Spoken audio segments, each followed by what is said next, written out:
Chris, earlier this week, the president called for a beautiful, comprehensive gun control bill, and the NRA claims to have talked him back. Where do you think we are on this? The answer is I don't know. It has been a very odd week on a number of fronts, perhaps no more so than here. The president had this listening session on Wednesday with the whole array, the full spectrum of opinions of congressional leaders on gun control, from the fiercest gun control advocates to the fiercest supporters of gun rights, and seemed to really tilt a little bit towards the left, to the Democrats, about raising the minimum age to buy a semi-automatic from 18 to 21, to close all the loopholes on background checks, and most explosively to say that instead of having to go to a court, if you thought somebody was dangerous, to take away their guns, you'd take away the guns first, and then you'd have due process afterwards. There were a lot of Republicans who were in shock. There were a lot of Democrats who were happy, but also in shock and somewhat disbelieving.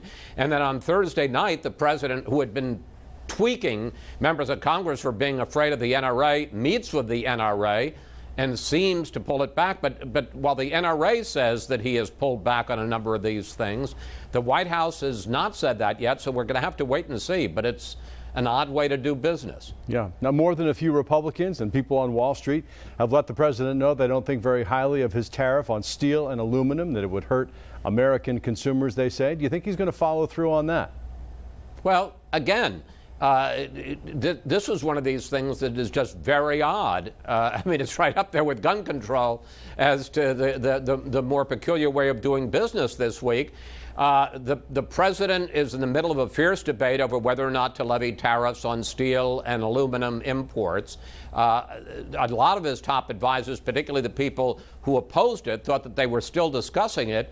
The president has what's supposed to be an off-camera meeting with top aluminum and steel manufacturers on Thursday. Then he suddenly calls the press in and does exactly what the opponents were worried about, which is he suddenly announces these tariffs. But they haven't signed off on the policy. It hasn't gone through all the lawyers.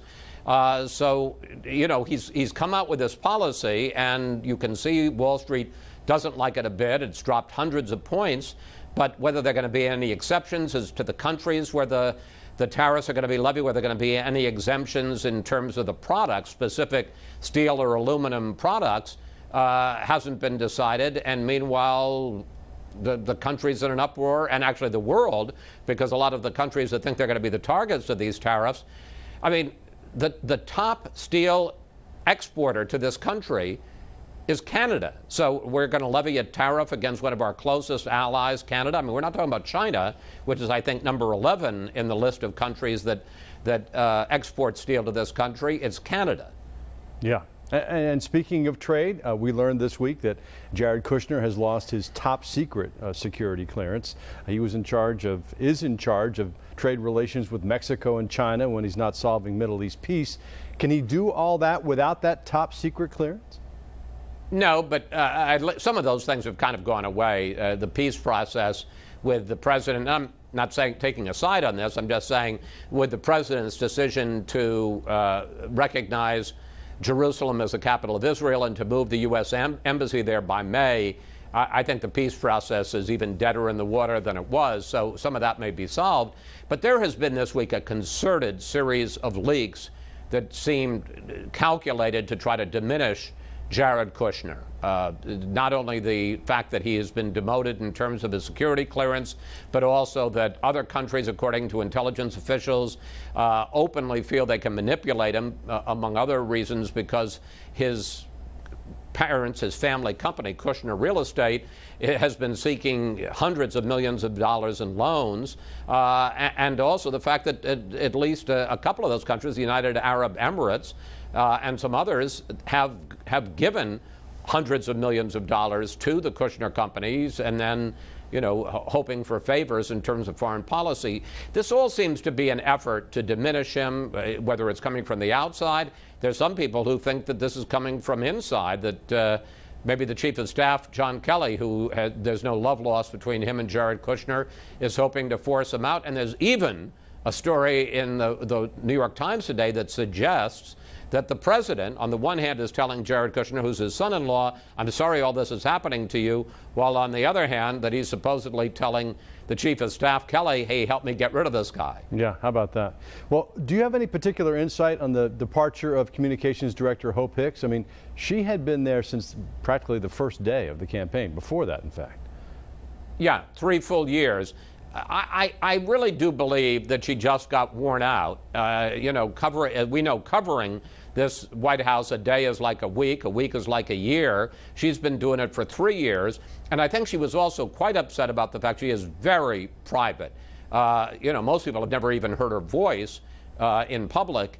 And she had become, with the Rob Porter issue, that she was dating the staff secretary, and then, of course, the spousal abuse issues came out, and that brought up, you know, paparazzi pictures of the two of them dating, and then spending 9 hours in front of the House Intelligence Committee with the glare of all of the TV lights as she was going in and out. The session itself was closed.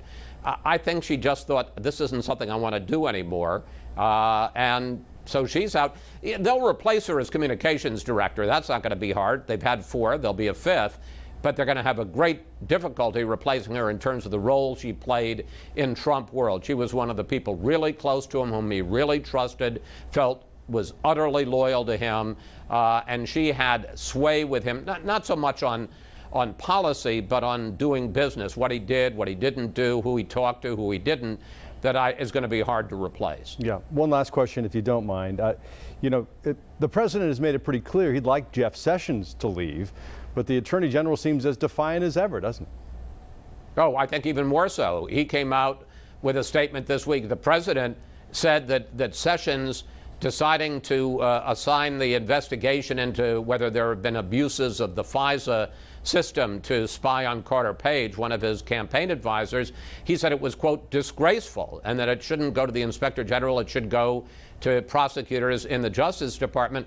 Well, first of all, Jeff Sessions pushed back on that, and then he and the number 2 person in the Justice Department, Rod Rosenstein, and the number 3 person, the Solicitor General, all had dinner together in public that same night, and that was really kind of a statement. You know, we here at the Justice Department are one. You want to kick one of us out, you're going to have to kick all of us out. All right. It's going to be a busy weekend on Fox News Sunday, obviously. What do you have coming up? Yeah, I was going to say, you know, really, this, you know, it's sweetness and light here in Washington these days. We're going to have a top White House official. They haven't quite settled on who it's going to be. We're going to have Josh Bolten, who's the head of the Business Roundtable, one of the most influential business groups in the country. They are very unhappy with the president's tariffs, and he'll be especially interesting to talk to Josh Bolten because he was the chief of staff in the Bush 43 White House, so we may ask him about who's running the show and what kind of a show does he think it is in the Trump White House. And finally, our power player of the week, and this was a real thrill for me, Dolly Parton. I'd never met her. I admire her like almost everybody else in America does. She was at the Library of Congress. She's got a fabulous program called the Imagination Library, where they give away 1 million books a month to kids from their birth, 1 a month, till they turn 5 and go off to kindergarten, to foster early childhood reading and education. She was at the Library of Congress to donate her 100 millionth book that she's given away. We talked to her about all of that. We talked to her about her career, and she even sings for us. So a very special power player on Fox News Sunday. I heard her say she wants to get to 1 billion. I'm looking forward to that. Chris, thanks very much. You bet. Thank you, Russ.